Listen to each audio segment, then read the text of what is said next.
Quand vous avez su que la base allait fermer, vous êtes dit quoi? Je me suis dit que ça allait précipiter la mort d'une ville que je vois mourir depuis 20 ans au fur et à mesure. C'est grave pour Châteaudun, pour la ville, tout simplement. Vous avez vu toutes ces boutiques qui sont fermées?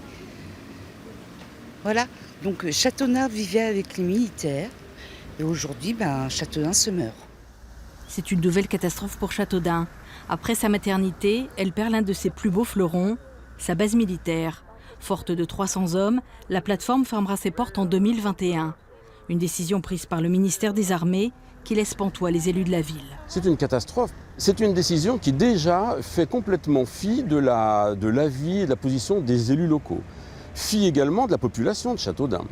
C'est une décision qui a été prise, nous a-t-on expliqué, pour des raisons économiques. Le maintien de la base aérienne coûte trop cher à l'État et donc on la raye d'un trait de plume. Sans tenir compte du tout des conséquences économiques que ça peut avoir pour notre collectivité. Une décision qui fait mal car les répercussions économiques sur ce territoire rural seront énormes.